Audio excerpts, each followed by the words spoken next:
CLG. Musicop. Tu primera FM en el sur de Chile y la segunda en el país. Purranque FM, una comuna en sintonía. CLG Radio, la casa donde viven los clásicos. Canal 21, televisión por cable y Noticiario Sur. Son medios de comunicación de CLG Multimedios. CLG Multimedios. Búscanos en redes sociales, descarga la app y llévanos a todas partes. CLG. A la hora. Quédese en Musicop, la primera radio en su vida, la primera en su memoria. Otoño y la mejor música para acompañar su diaria actividad. Musicop, tu primera radio.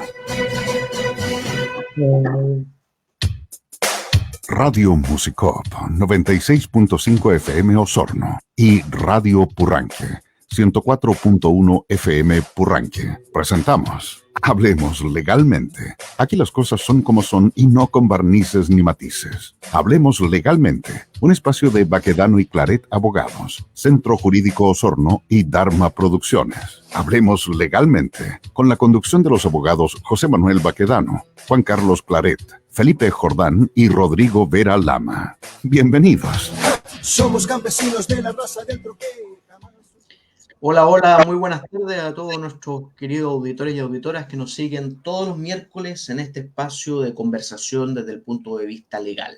Somos Hablemos Legalmente, José Manuel Baquedano, quien les da la más cordial bienvenida a este panel, desde los potentes micrófonos de Radio Musicop, Purranque FM y emisoras enlazadas. Hoy día me acompaña en el panel Juan Carlos Claret, mi distinguido amigo y colega, y Felipe Jordán, que está en la sala de espera en este panel virtual. Así que le avisamos a nuestros amigos de los controles ahí para que lo ingresen a la plataforma del panel, a Felipe Jordán. Y acusamos a Rodrigo Vera, el chillanejo, porque está en una cosa muy perturbativa, o perturbadora quizá es la palabra. Hola Juan Carlos, ¿cómo estamos? Hola José Manuel, gusto en saludarte. Voy a asumir el rol de Felipe Jordán, así que un gusto poder compartir este día miércoles 15 de mayo, como suele indicar la fecha Felipe Jordán cada semana. Así que mientras ingresa, rindo tributo a su persona de esa forma y al mismo tiempo saludar a todos quienes nos escuchan, porque la semana pasada quedó en evidencia que nos escuchan, ¿cierto José Manuel? Absolutamente, pero ciertamente vamos elevados en los niveles de rating. Oye, no sé quién está en el control, parece que está Abel, para que le permita entrar a Felipito. Hola Abel, ¿cómo estáis? Gusto saludarte. Hola, hola. Oye, bueno, mientras esperamos a Felipe, cuéntanos Juan Carlos, ¿cómo estuvo hoy día tu mañana? ¿Estuviste en los cuarteles de la PDI defendiendo a los ciudadanos administrados e indefensos del Estado? En efecto, José Manuel, bueno, para quienes nos escuchan, saben que con José Manuel nos dedicamos a causas penales y administrativas, y en ese sentido el trato directo con la PDI es, digamos, de principal relevancia. Y a propósito de esto, nos deja de ser curioso también que la PDI, aparte del tema de su ex director general, el día de ayer también estuvo en la palestra pública, en virtud de los problemas que hubo digamos, de fiscalía al momento de sostener la acusación en contra del ex comandante Juan Miguel Fuentealba. Hago esa conexión por uno de los temas que vamos a conversar, pero para cerrar, digamos, tu pregunta, estuve asistiendo ahí a una persona que estaba dando su declaración. Siempre es importante estar acompañado por letrado en esas circunstancias. Así es, así es. Felipe Jordán, qué bueno verte hoy. Hola, hola, ¿cómo están? Ahora aprovecho de saludar a todos los auditores y auditores. Ya Juan Carlito hizo la presentación. Aquí estoy, bien. Expectante a ver qué cosa tan interesante nos vas a contar hoy día, José Manuel. No, y hoy día vamos a dejar que Juan Carlos lleve la batuta, porque hay muchos temas de la familia, muchos temas. Quizás, como ya Juan Carlos tiró un volador de luces ahí, la Fiscalía de Chile, el Ministerio Público, sufrió una derrota humillante, una gran derrota. Esto es como con la cola entre las piernas salió el fiscal Morales de esta batalla ahí por lograr la condena por lavado de activos del ex comandante en jefe del Ejército, general, hoy en retiro, Juan Miguel Fuentealba Poblete. Y por 3 votos a 0, como sabe la opinión pública, fue absuelto. Y esto es, sin lugar a duda, un hecho muy grave, doblemente grave, digamos, si lo vemos desde el punto de vista del imputado, porque atenta contra el principio de inocencia que se le avasalló sistemáticamente durante todo el proceso. Y al final del día, luego de haber sufrido una condena pública por todos los medios, resulta absuelto, llama la atención. Y si bien es cierto, es una resolución que aún no está pasada, como decimos los abogados, en autoridad de cosa juzgada, por cuanto hay recursos pendientes, toda vez que la lectura del fallo fue decretada para el 5 de agosto próximo, que algunos meses todavía. Un fallo de 3-0 es significativo. Es significativo. Es decir, aquí hubo unanimidad en las 3 magistradas que asistieron al juicio oral, que vieron íntegramente el debate, las pruebas exhibidas, etc. No sé, es curioso. No sé qué piensan ustedes. Sí, mire, José Manuel, hay hartos aspectos que resaltar, porque de hecho no es solo el caso Fuentealba, porque si empezamos a recordar, nos encontraremos en el año 2011 y 2012 con el caso Bombas, particularmente el caso Bombas 1, que también fue procesalmente hablando una vergüenza pública, en el sentido de que finalmente Fiscalía tuvo que pagar las costas procesales de ese caso, porque finalmente los 14 imputados terminaron siendo absueltos, por lo menos en el caso Bombas 1, precisamente por prolijidad en la investigación. En segundo lugar está también el caso Huracán. Recordemos que Héctor Yaitul, condenado ahora por otros actos, lo cierto es que estuvo en prisión preventiva y después salió libre de polvo y paja porque se comprobó que la DIPOLCAR, la Dirección de Investigaciones Policiales de Carabineros, había implantado, alterado la prueba que ellos mismos usaron después para sostener la prisión preventiva. Entonces, no sé si azaroso es el término, pero no es excepcional lo que ocurrió el día de ayer respecto a una denuncia o una reprimenda por parte de los tribunales respecto a la labor investigativa del Ministerio Público. En ese sentido, yo creo que es valioso que por lo menos nuestros tribunales tengan una duda razonable sobre aquello que Fiscalía expone, porque recordemos a quienes nos escuchan que Fiscalía no es la verdad revelada. Fiscalía es una parte dentro del proceso, pero tiene a los defensores penales privados o defensores penales públicos al otro lado. Entonces, creo que hay algo bueno, algo bondadoso en que finalmente los tribunales tengan dudas razonables sobre aquello que Fiscalía está revelando. Luego, si vamos derechamente a lo que ocurrió el día de ayer, recordemos que Juan Miguel Fuentealba está siendo investigado por 2 causas paralelas. La primera es por lavado de activos, que es la que conocimos el día de ayer, y por otra que está en la justicia militar, que es por la malversación de caudales públicos. ¿Cuál es la diferencia? Y esto es importante porque este es el meollo de la reprimenda del día de ayer. ¿Qué es lo relevante acá? La malversación de caudales públicos es un delito funcionario, es decir, es una persona que está dentro de la administración del Estado que, teniendo a su, en su responsabilidad de la administración de fondos, desvía esos fondos para fines que no le son propios. Entonces, esa es la malversación de caudales públicos.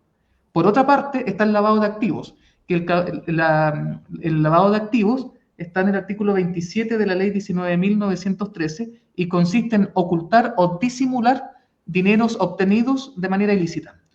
¿Por qué me detengo en esto? Sin ánimo de monopolizar, pero por lo menos para contextualizar lo que ha ocurrido el día de ayer.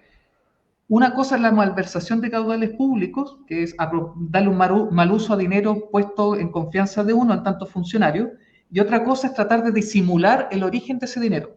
Entonces, lo que la Fiscalía acusó en la justicia ordinaria es, oye, Juan Miguel Fuentealba recibió plata de manera, malversando caudales públicos y al mismo tiempo o después los quiso disimular, quiso ocultar el origen ilegal, ilícito de esos fondos. Entonces, lo que dice la jueza es, Fiscalía, usted me probó el día de hoy o durante estos 161 días de juicio oral, porque duró 161 días, Usted me probó la malversación de caudales públicos, pero ¿y dónde está el lavado de activos? Eso fue lo que sucedió en tribunales en los 161 días de juicio oral, habida cuenta que ese es el juicio oral, porque la investigación comenzó en 2014, es decir, 10 años han estado investigando, y cómo se sostuvo, cómo se litigó esto en tribunales, es lo que finalmente hace que se vaya digamos, por el rechazo de la acusación de la fiscalía. Es decir, lo que dice el tribunal es: ustedes me acreditaron la malversación de caudales públicos, perfecto, pero ese no era el objeto de este juicio. En este juicio usted tenía que comprobar que esos caudales públicos trataron de ser lavados, y eso usted no lo comprobó. Es más, quien va a comprobar la malversación de caudales públicos no soy yo, sino que es la justicia militar. Eso, en resumidas cuentas, es lo que ocurrió el día de ayer. Eso es tal cual, tal cual. O sea, en el fondo, aquí se da como una paradoja, ¿eh? Aparentemente el trabajo de la ministra en visita extraordinaria de la Corte Marcial, la ministra Romy Rutherford, fue bastante más prolijo que el trabajo de la Fiscalía, con lo cual tenemos el contrapunto en que aquí, en este caso en particular, del ex general Fuentealba, el general Retiro Fuentealba, la ministra Rutherford aparentemente ha hecho una labor bastante más prolija que la que hizo el fiscal Morales y su equipo, toda vez que las propias magistradas lanzaron una dura crítica en el mismo fallo, o sea, en el veredicto, todavía no sale el fallo, pero en la lectura del veredicto, al trabajo investigativo en que la Fiscalía sustentó este caso, y dicen que actualmente existen dudas razonables sobre la solidez de la imputación fiscal y respecto de la rigurosidad, seriedad y confiabilidad del análisis patrimonial en que se basó el Ministerio Público para llevar adelante su acusación. En otras palabras, hicieron mal la pega. Pero resulta que en un organismo como la Fiscalía, que aparentemente en muchos casos se aparta del principio de objetividad por voladores de luces, porque cuando una causa es mediática, digamos, ahí como que es lo que yo he podido a lo menos constatar en mi ejercicio, se suelen perder un poco los fiscales por las cámaras, por las luces, más que por la aplicación pura y dura del derecho, porque a Fuentealba lo condenaron y cada declaración que hacían los persecutores era una más dura que la otra. Y al final del día, terminado el partido, a lo menos en primera instancia, ¿no es cierto?, tenemos un fallo absolutorio de 3 votos. Sí.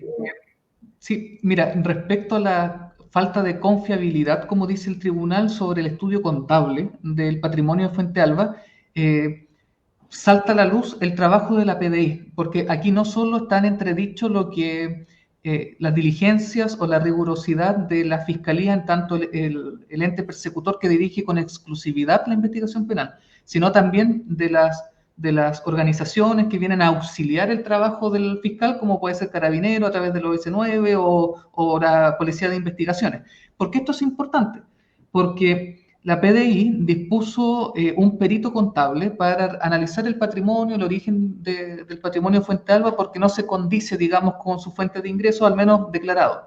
¿Y qué es lo que ocurrió acá? Ocurrió que el perito de la PDI tampoco hizo bien la pega. De hecho, en el devenir de la audiencia de juicio oral, reconoció que lo que estaba exponiendo en la audiencia de juicio, en uno dentro, digamos, de esos 161 días, que él estaba modificando porque no alcanzó a terminar el informe o a ultimar sus detalles dentro del periodo de la investigación. Entonces la investigación se cerró con, digamos, 3/4 del trabajo hecho. Entonces él reconoció que habían datos que habían cambiado o análisis que no había alcanzado a incluir o que esto no estaba tan riguroso. Entonces cuando la jueza apunta, o sea, el tribunal, el cuarto tribunal de juicio oral en lo penal, señala esto, apunta precisamente a que la principal prueba para evidenciar, para probar el origen irregular, al menos, del patrimonio de Fuentealba, ese perito se cayó, porque demostró que había sido poco riguroso, no era una fuente confiable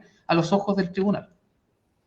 Claro, pero por eso cobra fuerza el argumento que te digo, es decir, independiente que aquí el perito haya hecho mal la pega, ese perito recibe instrucciones del fiscal. El fiscal es el que dirige la investigación. Entonces, ¿cómo en un caso de tan alta connotación pública, en la cual la fiscalía salió una y mil veces haciendo declaraciones de fuerte contenido en perjuicio del imputado. Hay que reconocer que aquí le avasallaron el principio de inocencia del general Fuentealba, en este caso en particular, independiente de la opinión que cada uno legítimamente pueda tener del proceder. Que yo tampoco justifico decir una alta autoridad militar, ya el solo hecho de estar investigado no es bueno, no es sano tampoco. Pero de ahí a hacer escarnio para obtener un fallo de esta naturaleza, es decir, yo, fiscal Morales, voy y presento mi renuncia en el acto. O sea, aquí el papelón fue mayúsculo. No sé, Felipe, ¿qué piensas tú al respecto? Estás muteado. Sí, estaba muteado. Sí, bueno, no me he metido mucho en el tema. O sea, lo que escuché hoy día, volviendo un poco atrás, sí, papelón. Aquí no fue, para los auditores capten, el tribunal que ya emitió su veredicto rechazando en definitiva la acusación y todo el tema, y absolviendo, ¿no es cierto?, al ex general Fuentealba, o al ex comandante jefe, porque entiendo que sigue siendo, mantiene el rango. El tema es que fue unánime, son 3 jueces, un tribunal colegiado, eran 3 juezas concretamente, y o sea, ni siquiera ha sido el caso que fuera voto de mayoría, 2 contra 3.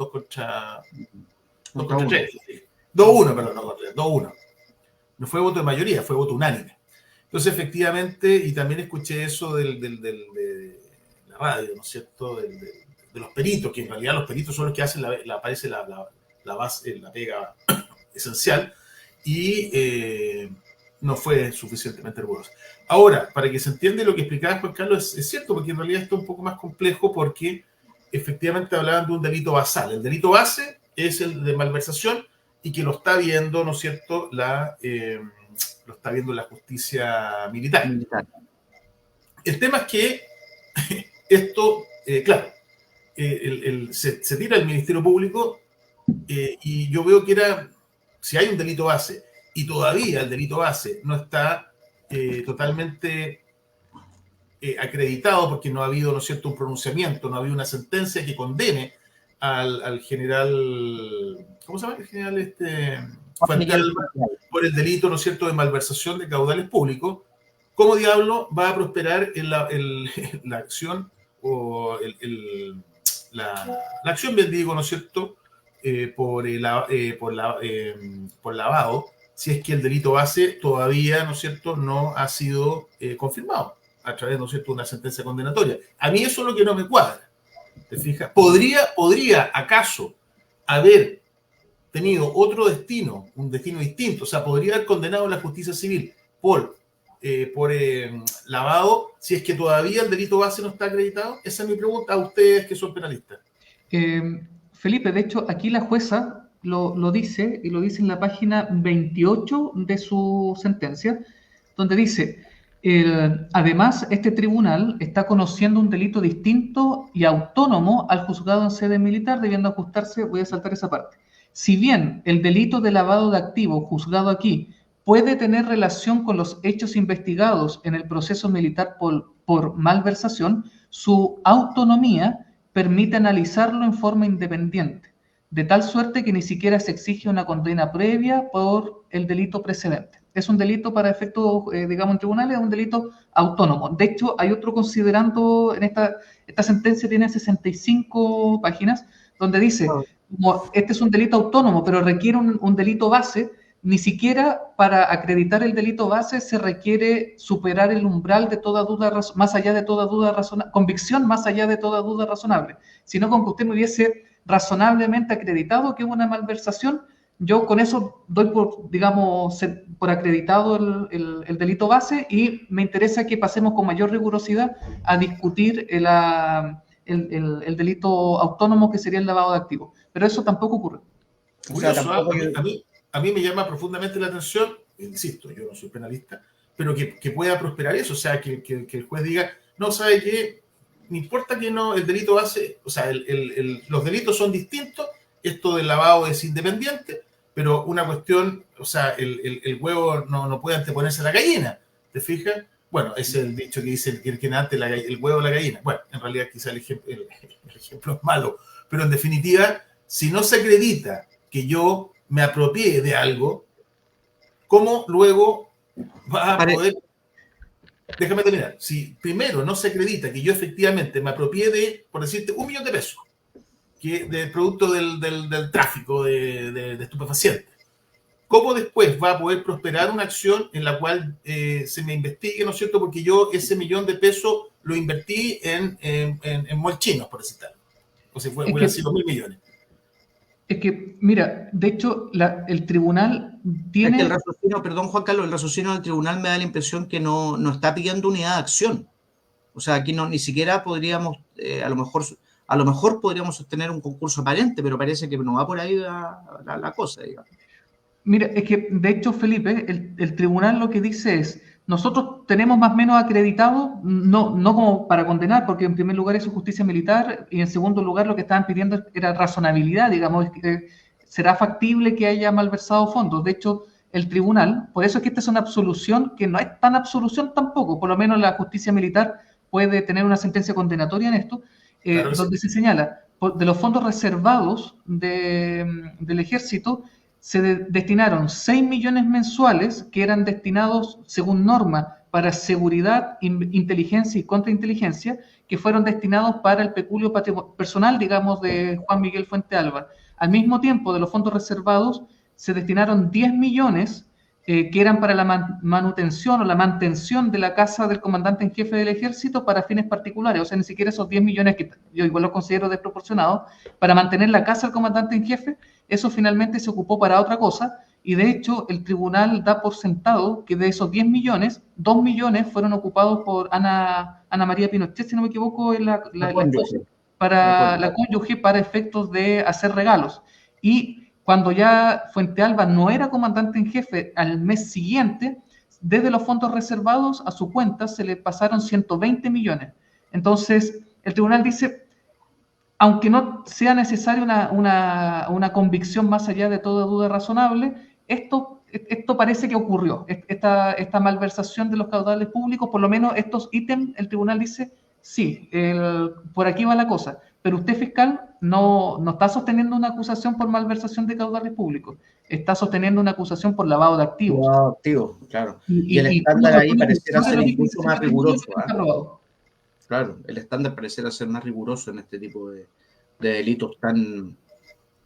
son delitos que por la gravedad de la pena asignada al ilícito también tienen el efecto de provocar la responsabilidad penal incluso de la persona jurídica. Fíjate que la ley de responsabilidad penal de las personas jurídicas, de las empresas, permiten penalizar una empresa determinada, digamos una corporación por lavado de activos, te indica la seriedad del ilícito que estamos hablando y te indica que pareciera ser, o sea, no pareciera ser, derechamente es inexplicable cómo la Fiscalía pudo haberse fallado. O sea, en un juicio hay siempre un 50 y un 50%, si es cierto eso. Pero si uno va, digamos, vociferando con tanta seguridad, ¿no es cierto?, su teoría del caso, para tener este resultado a mí me parece incomprensible. El tema es que el fiscal Morales, que fue el que tuvo que dar la cara el día de ayer, ¿en qué pie queda frente a la Fiscalía Regional de O'Higgins, que es la que va a asumir, digamos, o si ya asumió? Porque Morales perdió la Fiscalía Nacional, asumió Ángel Valencia cuando no lo eligieron a él, y hace un mes resultó electo... después de una terna, no recuerdo bien, de la Corte de Apelaciones, el fiscal Ángel Valencia terminó decidiendo a Morales como fiscal regional de O'Higgins, que es una fiscalía regional con mucha intensidad, incluso en cuanto a la persecución a personeros de la justicia. Recordemos la corrupción de los jueces que estalló el año 2018, ahora que había un fiscal ahora que negociaba con los narcos. Entonces de verdad que queda muy mal pie dentro de la plaza y dentro del entorno de colegas, digamos, como para decir, yo me voy a encargar con toda rigurosidad de perseguirlos, digamos. Hay un problema no solamente de imagen, sino también de autoridad, que se ve mermada después de lo que pasó el día de ayer.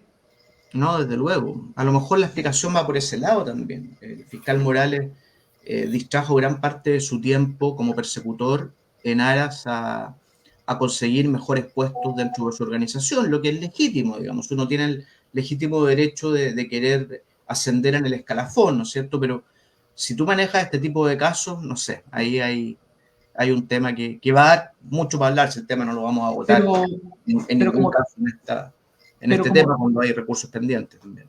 eso mismo te iba a decir, como tú bien decías al comienzo, esto es primera instancia, falta todavía el recurso de nulidad. Tal vez Fiscalía logra revertir en la Corte de Apelación o en la Corte Suprema, dependiendo de las causales que invoque, este fallo adverso, digamos, del tribunal. Exactamente. Oye, y finalmente en estos 5 minutos antes de la pausa del primer bloque, decir que ayer seguí con mucha atención, fíjate, los alegatos por la inhibitoria de competencia en el caso de los conscriptos de Putre, que me llamó mucho la atención el raciocinio del juez de garantía, fíjate. Ahí noté una cosa, que el magistrado de garantía de Arica me parece mucho, sí, de Arica, que dirigió el debate, terminó rechazando la solicitud de inhibirse, de seguir conociendo los antecedentes y remitirlo a la justicia militar, en este caso a la ministra de Fuero, a la ministra de la Corte Marcial, Jenny Buch, que además es ministra de la Corte de Apelaciones de Santiago y presidente de la Corte Marcial, ¿no es cierto? Y un juez, en una resolución, a mi modo de ver, bastante bien fundamentada. Uno podrá compartirlo o no, pero el análisis fue bien riguroso. Una de las cosas que me llamó la atención fue que dijo: la justicia militar está para conocer delitos, según el artículo 5, número 3 del Código de Justicia Militar, cometidos por militares en actos de servicio, en campaña, en vivaque, en cuarteles, etc. Un largo etcétera. Pero la condición sine qua non que pone la ley es que tanto el sujeto activo como el pasivo, es decir, la víctima y el victimario deben tener y ostentar la calidad de militares al momento de la ejecución del hecho. Y ella dijo, acogiendo la indicación del abogado del Instituto de Derecho Humano, que es querellante en la causa, dijo: malamente, la madre del conscripto fallecido puede tener la calidad de militar, porque el conscripto fallecido era la víctima del delito, pero al fallecer, por el orden de prelación inherente a la sucesión por causa de muerte que establece el mismo Código Procesal Penal, artículo 108, al fallecer la víctima, los que ostentan la calidad de víctima para estos efectos, en el caso del conscripto que era soltero, son los padres, efectivamente la madre. Y la madre no tiene, evidentemente no tiene, la calidad de militar. Por lo tanto, fue una de las tantas razones por las cuales se trabó ya derechamente la contienda de competencia, y al tratarse de una contienda entre un tribunal de fuero militar, como es la ministra en visita, y un juez penal común, digamos, como de los jueces de garantía de Arica, corresponde resolverlo a la Corte Suprema. Así que ahí veremos qué resuelve el máximo tribunal a este respecto. Sabemos que esto es un caso que ha sido también bastante acaparado la atención de la prensa y de todos los medios de comunicación, el caso de los conscriptos de Arica, de Putre, donde la madre, Romy Vargas, tuvo una audiencia con el presidente Boric, ¿no es cierto? Y bueno, ella pide responsabilidad, dice que hay desconfianza en la justicia militar, ¿no es cierto? Que da mayor garantía la justicia civil, el sistema garantista, ¿no es cierto?, que inspiran los tribunales y órganos de la reforma procesal penal. Y de alguna manera pareciera que así fue. Indudablemente el nivel garantista de los órganos de la reforma procesal penal, léase juzgados de garantía, tribunal oral en lo penal, fiscalía y defensa penal, público-privada, son ciertamente bastante más potentes para garantizar el debido proceso que el sistema inquisitivo obsoleto, digamos, y subsistente y válido únicamente para fines de la justicia militar. Bueno, nos corresponde ir a una pausa comercial con nuestros auspiciadores. Estamos en breve de vuelta con ustedes porque también hay un tema muy interesante ahí de la ley corta de ISAPRES que tenemos que tocar. Así que vamos y volvemos. Sigan en nuestra compañía. 18 horas, 29 minutos. Baquedano y Claret Abogados, un estudio de abogados que ofrece un completo servicio profesional en las áreas penal, administrativo, civil y defensa ante el Estado. Experiencia atendiendo causas de alta complejidad e impacto. Baquedano y Claret, profesionalismo y resultados es lo que ponemos a su disposición. Baquedano y Claret Abogados. Nuestras oficinas en calle O'Higgins, 1271 Osorno. O visite la web baquedanoyclaret.cl. Neumáticos Osorno saluda cordialmente a su distinguida clientela e informa que tiene a su disposición una amplia variedad de neumáticos agrícolas de la prestigiosa marca Pirelli. Además, somos distribuidores oficiales para la zona sur de la marca Maxxis, donde encontrará la medida adecuada para su auto o camioneta. Neumáticos Osorno, ubicados en Maquena, esquina Ecuador, les entrega la mejor asesoría, servicio y precio.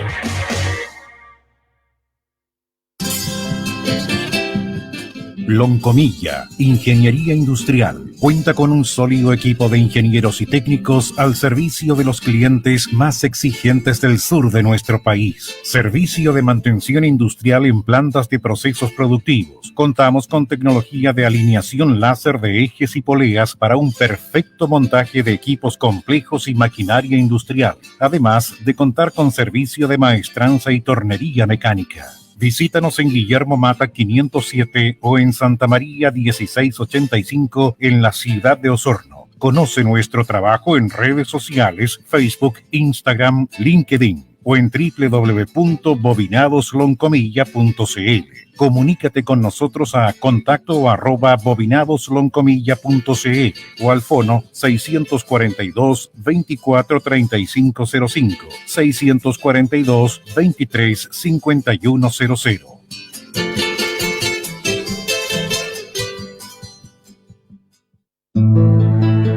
Gratos momentos junto al 96.5. Musicop, la radio que tú prefieres. En Radio Musicop 96.5 FM Osorno y Radio Purranque 104.1 FM Purranque. Estamos presentando Hablemos Legalmente, donde las cosas son como son y no con barnices ni matices. Hablemos Legalmente, un espacio de Baquedano y Claret Abogados, Centro Jurídico Osorno y Dharma Producciones, con la conducción de los abogados José Manuel Baquedano, Juan Carlos Claret, Felipe Jordán y Rodrigo Vera Lama. Somos campesinos de la raza del troquel. Bueno, estamos de vuelta ya, de nuevo con ustedes luego de esta breve pausa.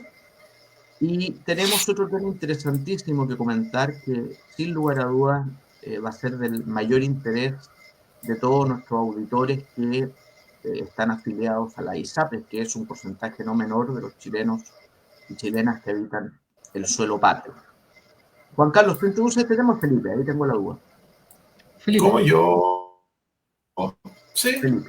A ver, el tema acá es el siguiente. Dame un segundito que tengo un pequeño problema acá con... Dame un segundo que estoy medio pegado. Ya, el tema es el siguiente. Bueno, todos habrán escuchado esto, una noticia que también de las noticias más esperadas y más comentadas en los últimos, yo creo, el último mes. Que dice relación con la aprobación de la ley corta ISAPRES.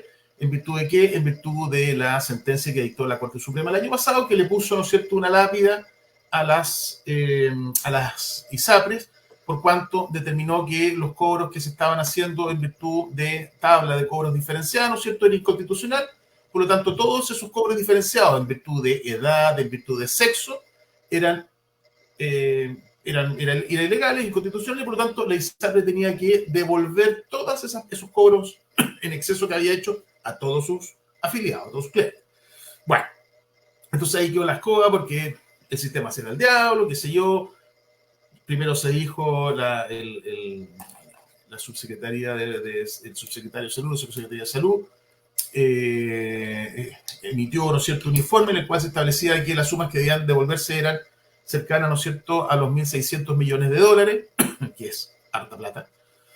Y entonces, bueno, la única posibilidad de que la ISAPRE dijeron aquí, esta cuestión no la podemos pagar. No la podemos pagar porque nadie dice que tenemos plazo, nada, o sea, tenemos que llegar y pagarla ya, y el fallo tenía que entrar en vigencia o cumplirse, ¿no es cierto?, a contar del lunes de esta semana, o el martes, no me acuerdo.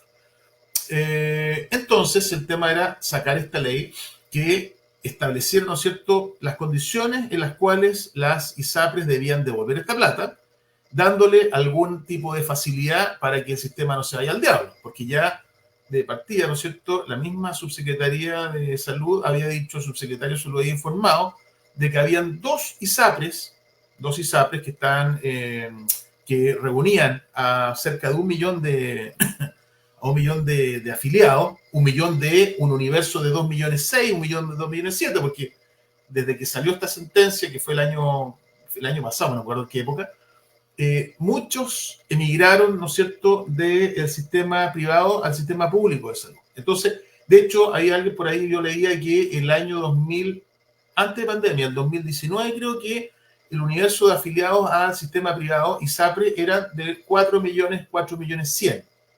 Y resulta que ahora estamos en 2 millones 7, 2 millones 8. Harto bajo. Entonces, de esos 2 millones 7, dos ISAPRES, que eran Cruz Blanca, no me acuerdo cuál es la otra, que casi juntaban 1 millón, estaban ya en condiciones de irse al diablo. O sea, dijeron, esta cuestión se cumple, y el problema es que esas ISAPRES, con la plata que tenían que empezar a devolver, no cumplían con los requisitos que la ley establece en cuanto a porque esta ISAPRE, la ley le exige que tienen que mantener ciertos saldos, ¿no es cierto?, ciertos saldos para responder de eventuales situaciones de insolvencia, y esos indicadores ya no lo estaría cumpliendo. Por lo tanto, no quedaba otra cosa que liquidar esa ISAPRE, y los afiliados obviamente tenían la opción de irse a otra ISAPRE si es que lo reciben, o emigrar al sistema privado. Bueno, entonces, como esto iba a colapsar, se apuraron, ¿no es cierto? Me imagino que la mayoría de nuestros auditores se habrán enterado por las noticias de todo en la negociación que hubo del gobierno con los distintos partidos, no solamente de oposición, sino que con los propios partidos oficialistas, porque eran los principales que se oponían a que el gobierno, que, como se acuerdan ustedes, que también esto se ha comentado mucho, el presidente Boric en su campaña dijo que no, el sistema de ISAPRE se acaba y vamos a ir todos por un sistema único de salud. Bueno, ese mismo presidente que decía eso hace poco más de 2 años, ahora planteando, ¿no es cierto?, un discurso que en realidad lo mejor era esto, el consenso, pensar, ¿no es cierto?, no en la cosa política, sino que pensar en la gente y en su situación sanitaria, ¿te fijas? En consecuencia, y para no darle más vuelta, el tema es que se aprobó esta ley, y ¿qué son las preguntas que surgen después de que esta ley se aprueba? Bueno, preguntas típicas. ¿Subirán o bajarán los planes? ¿Cuándo se va a devolver el dinero? Y si después de esto aún existe alguna posibilidad de que la ISAPRE se vayan al diablo. Bueno, la última pregunta no nos vamos a meter mucho, pero sí. Expertos han dicho que esto no garantiza que las ISAPRE vayan a subsistir por 30 años más, pero por lo menos sí en lo inmediato. Bueno, yo les comentaba el tema de la tabla de factores. Hasta el año 2019, la tabla de factores era el mecanismo en virtud de las cuales la ISAPRES calculaba los precios base para los planes según el riesgo, ¿no es cierto? Y lo curioso es que era elaborado por cada aseguradora. Esto llevó a que se establecieran diferencias importantes, básicamente, como les dije antes, en base a hombres y mujeres y en base a edades, jóvenes y adultos. El año 2020 se crea una nueva tabla de factores para quienes contratan planes a partir del 2020. Y luego en 2022 la Suprema dijo, señores, esto no aplica más. Bueno, en consecuencia, a contar de septiembre de este año se comienza a aplicar esta tabla única, ¿ya? ¿Y quiénes van a ser los más beneficiados con esto? ¿Qué creen ustedes? Las mujeres. Las mujeres, porque las mujeres eran antiguamente las que pagaban los planes más caros por el tema, ¿no es cierto?, del riesgo de la maternidad. Y, bueno, se van a beneficiar debido a la compensación de las diferencias que había por el tema de la diferencia de sexo. y se calcula que alrededor de 678.000 contratos, contratos de salud, ¿no es cierto?, son los cuales deberán o van a verse beneficiados con esta rebaja en su plan de salud en virtud de esta tabla única de factores, y también se estima de que la rebaja de cada uno de sus planes va a ser promedio de 50.000 pesos, lo que no es menor. Ya, la otra pregunta, ¿cuándo se va a restituir, ¿no es cierto?, estos cobros en exceso? Ya el superintendente, ¿no es cierto?, señaló de que estos 1.600 millones no eran, sino que ya lo aterrizó y se estableció de que lo que había que devolver eran 1.250 millones de dólares. El tema es que para salvar, o sea, para que se pudiera, o sea, para aprobarse la ley y para que se salvara, ¿no es cierto?, la ISAPRE, se estableció un plazo de restitución de esta suma que es bastante largo, de 13 años. Salvo para los mayores de 65, que creo que son 5 años, y los mayores de 80, que son 2 años. ¿Ya? El tema es que también la ley estableció la posibilidad de un pronto pago. O sea, por ejemplo, a mí la ISAPRE me dice, señor, a usted le tenemos que devolver 2 millones de pesos, pero se los vamos a devolver en 13 años. Por lo tanto, esos son 256 meses. Y por lo tanto, le vamos a devolver 4.500, por decir, no he hecho el cálculo exacto, pero póngale que sean 5 lucas. Ya, le vamos a devolver de a 5 lucas mensuales, en 13 años le vamos a tener de vuelta sus 2 millones de pesos. Pero está la posibilidad que yo no le voy a devolver 2, pero le voy a devolver 1 millón y se lo devuelvo mañana y se lo devuelvo enterito, en efectivo.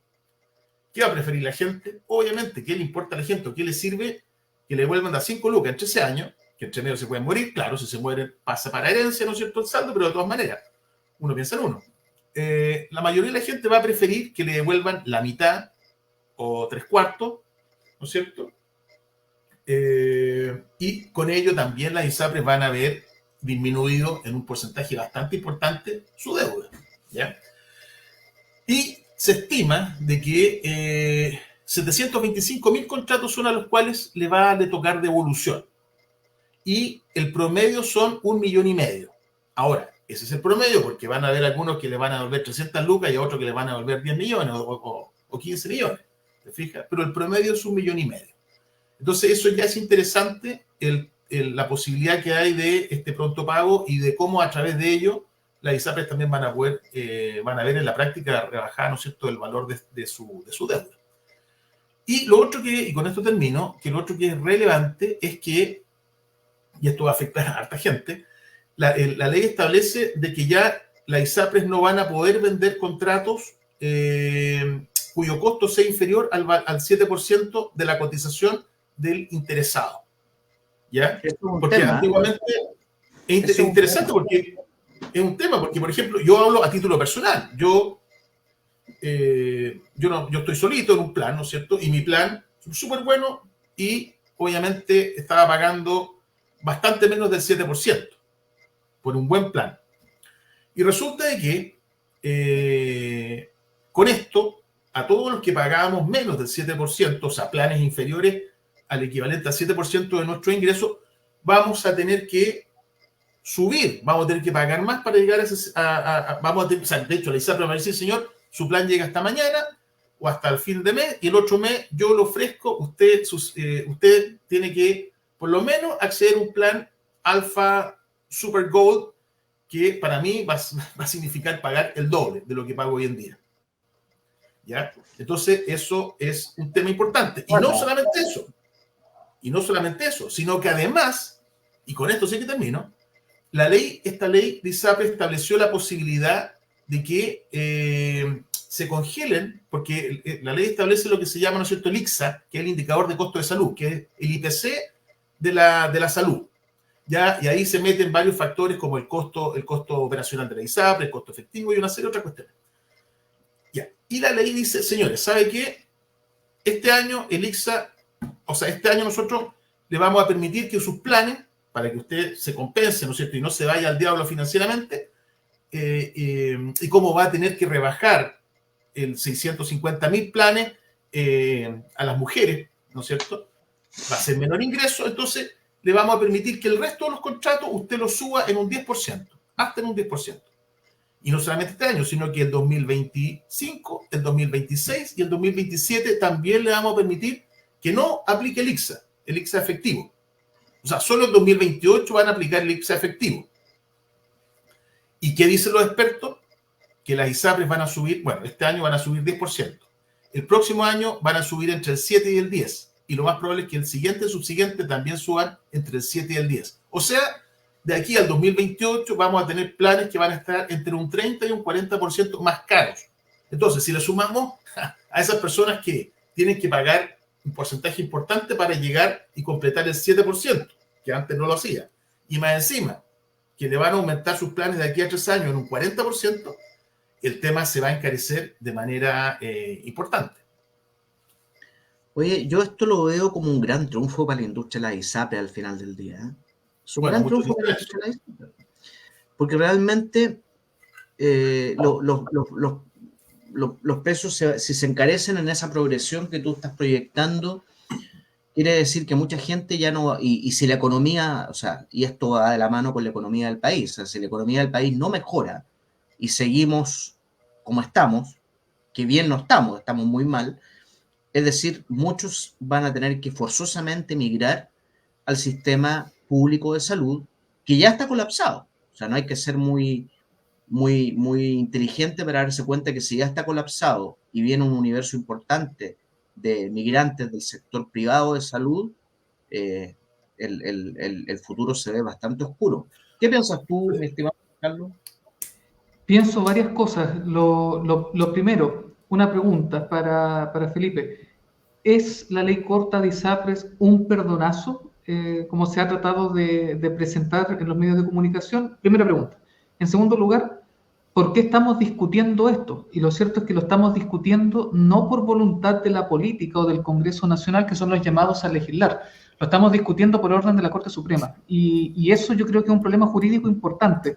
Ya el profesor Carlos Peña, en una columna que incluso se publicó hoy día en el Diario Austral, daba cuenta de esto. Decía, a ver, lo que la política ha sido incapaz, y eso es triste, ha sido incapaz de resolver los últimos 15 años, ahora lo tienen que terminar legislando a última hora. Recordemos que el plazo vencía ¿cuándo? El día lunes.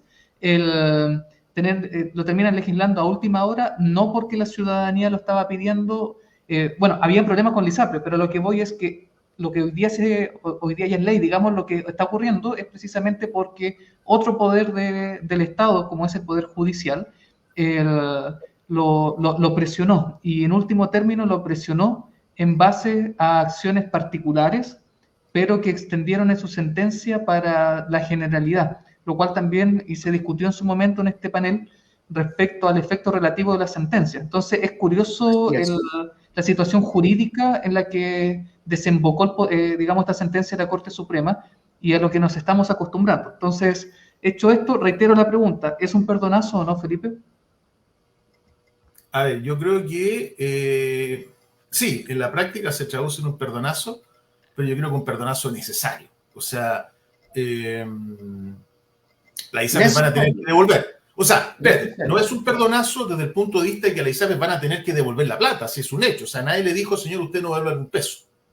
¿Ya? Lo que, desde ese punto de vista, no es un perdonazo. Lo que sí, se le dieron las facilidades para que esa devolución la haga sin que implique, ¿no es cierto?, poner que en definitiva, que su situación financiera implique o lo lleve, ¿no es cierto?, a la quiebra y a que en definitiva el sistema privado de salud colapse y por ende estos 2.700.000 personas que están en el sistema privado tengan que emigrar forzosamente y que todos tengamos que estar forzosamente en el sistema público, eso sí que sería un desastre.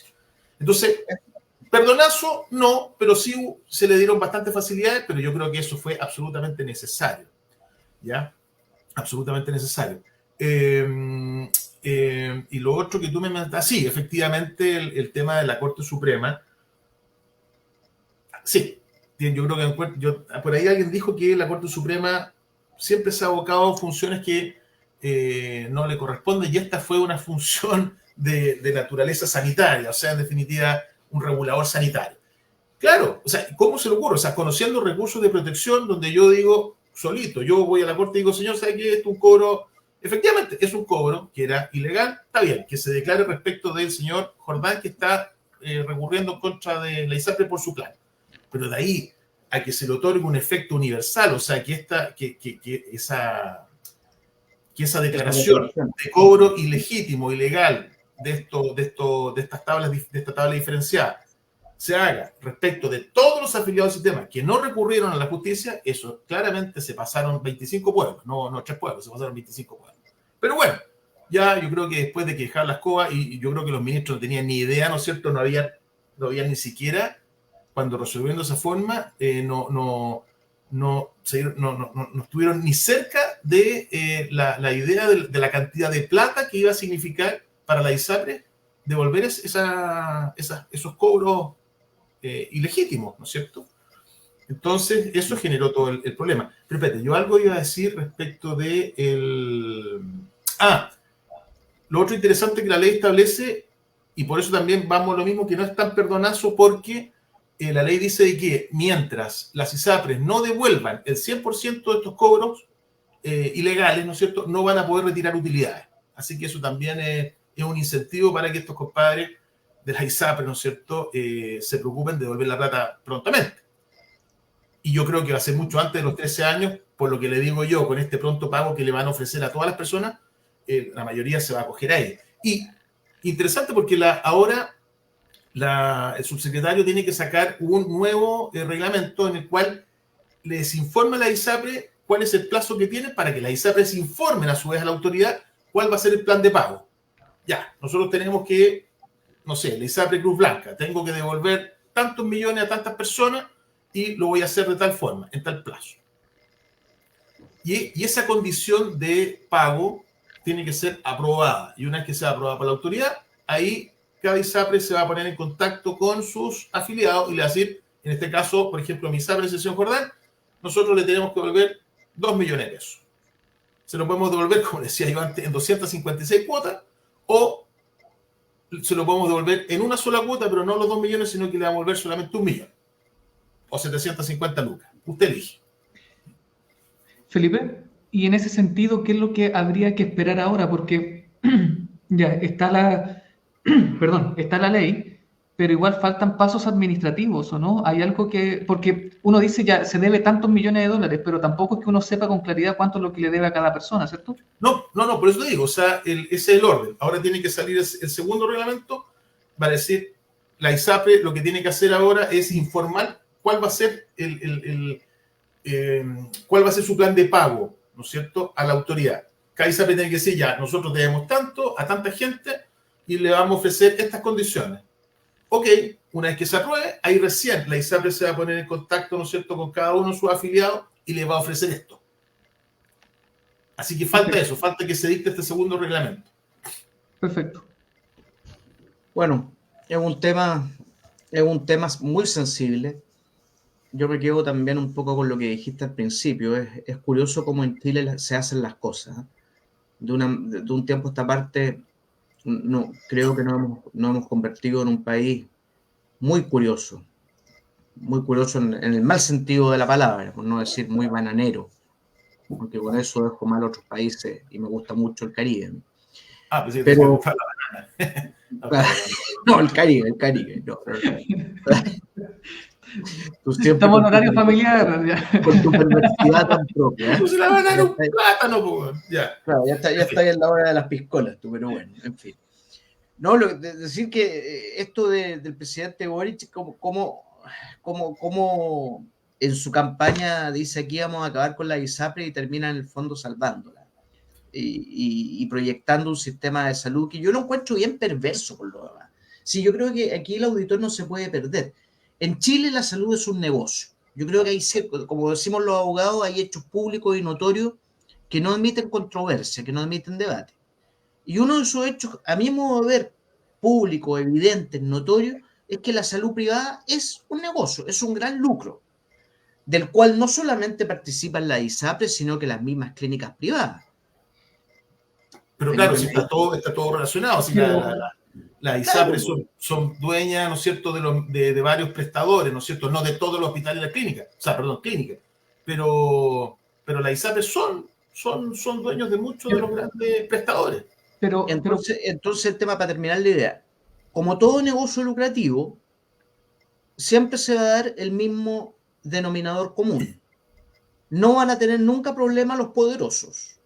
Los que más ganan dinero en este país, el segmento BC1 Plus, le va a dar exactamente lo mismo, porque no van a tener ningún problema. Si el problema es para la gran mayoría de los chilenos que conforman la clase media, pujante, la clase media alta o la clase media media, como usted la quiera llamar, porque el encarecimiento de los planes, al ser un hecho público notorio, evidencia que esto en el tiempo no va a ser sostenible. Entonces, el coletazo va a venir por provocar un impacto muy negativo en el sistema público de salud, que no va a ser capaz de asilar a la inmensa mayoría de los chilenos, que ya no puede hacer cargo de este negocio público.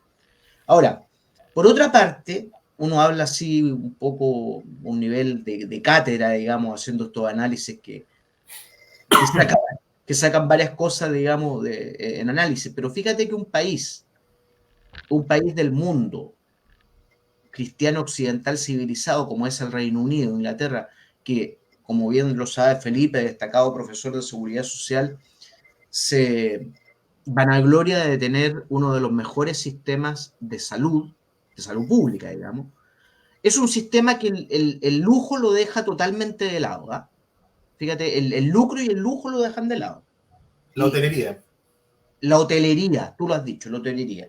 Y esto yo lo sé de primera fuente, porque una hija de mi hermano, una sobrina, que está por motivo de un doctorado en Inglaterra viviendo, tuvo su hija en Inglaterra y le salió costo cero todo, pero la tuvo y en 24 horas estaba dada para la casa. Y decía que las paredes, ustedes saben que en Londres un clima muy húmedo, llueve mucho, las paredes se chorraban de agua ahí con la lluvia. Era como una cosa bastante que a ella le impactó mucho desde el punto de vista de la hotelería, como bien dice Felipe, porque en Chile somos muy preocupados de eso. Pero el sistema funciona bien, la salud es de calidad, pero no hay lujo, no hay hotelería. Aquí la salud a veces no es de tanta calidad.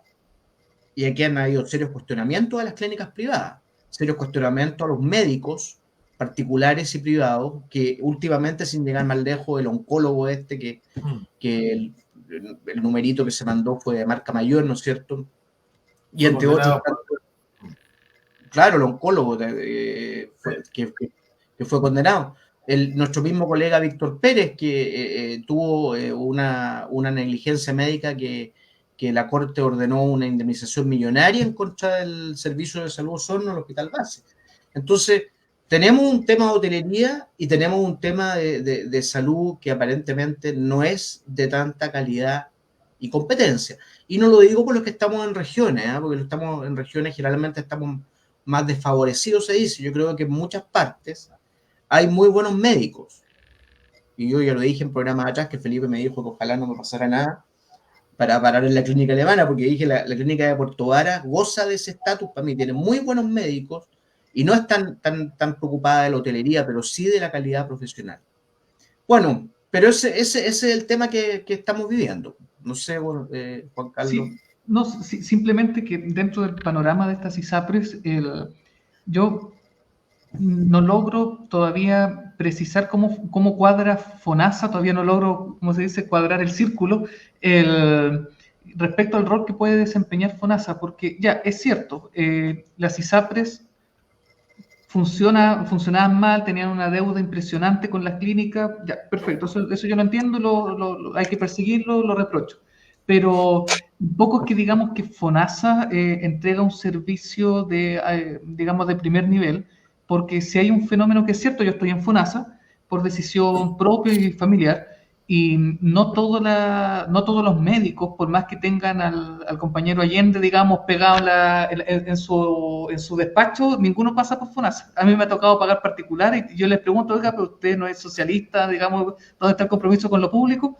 Y no pasan por FONASA particular y nada que hacer. Entonces, lo que me llama la atención es, bueno, ¿qué rol entonces desempeña FONASA en este panorama? Porque si las ISAPRES tenían el problema que no podían pagar, mi pregunta es, ¿los médicos no atienden por FONASA porque tampoco les pagan? Entonces yo creo que ahí tenemos un problema que podría extrapolarse no solamente a las ISAPRES, sino también a cómo funciona el sistema público. Es que el que está en el banquillo lo ha acusado, por el sistema público como está funcionando y el privado a la vez, el sistema de salud en su conjunto, que ningún gobierno por lo demás ha sido capaz de de corregir desde la vuelta a la democracia. Y eso es lo que está pendiente, que lo que se debería venir ahora es la discusión sobre la contratación para todos los que están en el sistema público, ¿no es cierto?, de un seguro. ¿Ya? Hay que plantear, ¿no es cierto?, de qué forma va a ser el seguro. Mucho se ha conversado sobre eso, los valores de los seguros, la cobertura, ¿no es cierto?, que tendrían esos seguros para asimilar un poco el tema de cobertura con la ISAPRE, ¿ya? Y lo que dice Juan Carlos es una realidad, yo también lo escuché en la radio hace poco, el tema de que en la mayoría de las clínicas ya no te aceptan bonos FONASA. O sea, son solamente algunos centros médicos los que solamente te están aceptando, o sea, que todavía te aceptan bonos FONASA, pero el resto, si eres de FONASA, y ojo que la clínica alemana tenés que pagar. La clínica alemana de Osorno, muchas veces, una gran mayoría de médicos tampoco te aceptan bono ISAPRE. Es particular y tú reembolsas con la boleta. Sí, así es. Entonces, bueno, hay mucho paño que cortar todavía. Y así se nos pasó la hora. Hemos llegado ya al final del programa. Siempre la hora pasa volando con ustedes. Gracias. Lo pasé muy bien hoy día y esperamos que el próximo programa contemos con nuestro amigo chillanejo Rodrigo Vera, que además es un extraordinario chef. No sé si ustedes sabían eso, ¿no? Muy buen chef, Rodrigo Vera. Puede ser. Bueno, me despido de todos ustedes y espero que nos veamos el próximo miércoles, si Dios quiere. Que tengan un muy buen término de semana. Nos vemos. Nos vemos hasta el próximo miércoles. Chao, chao.